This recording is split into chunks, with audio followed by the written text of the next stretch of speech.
Maraming salamat po sa iyo, Panginoon Diyos, sa bigay mong almusal. Ito po ang almusal ko.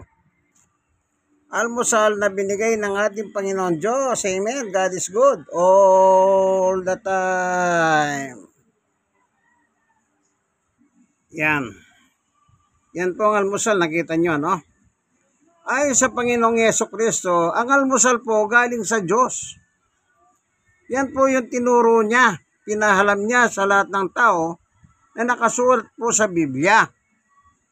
Doon po nakasulat sa Mateo 6, 9 at 11. Ang sabi po sa 9, ganito kayo manalangin na namin nasa langit ka.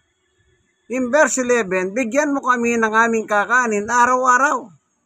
So pinapabatid, pinapahalam lamang ng ating Panginoong Yesus lahat ng pagkain ng tao sa buong mundo, bata matanda, lahat yan ibigay ng ating Diyos.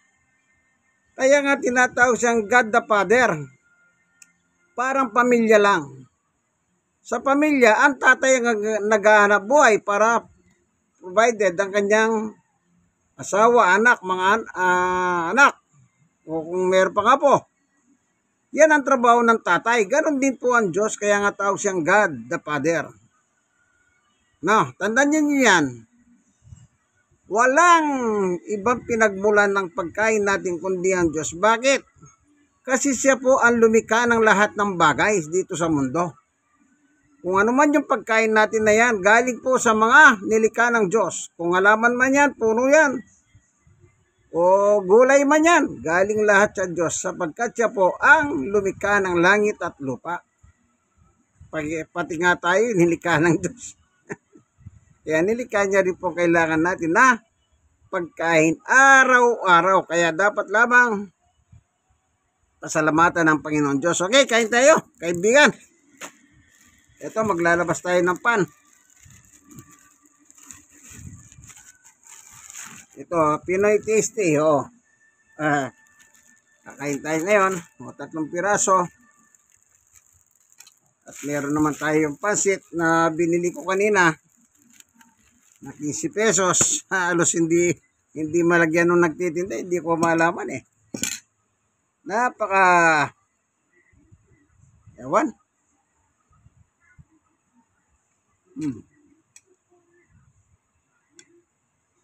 50 pesos yan.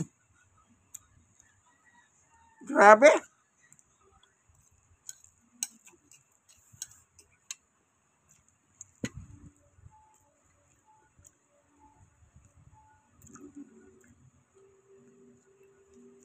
Hintay ng kape, black coffee.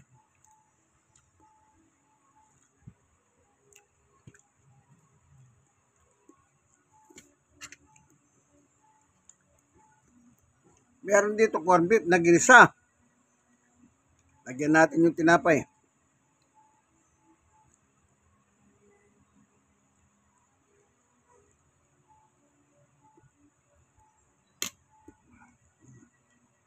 Corn beef.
Tinitignan ko yung aso ko.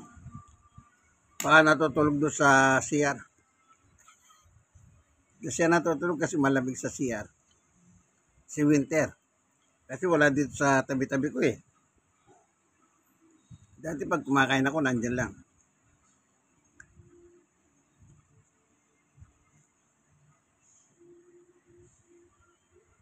Yung isa naman natutulog sa likod ng pintuan.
Corn beef, magpalaman tayo. Isang piraso.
Okay, tapos na po.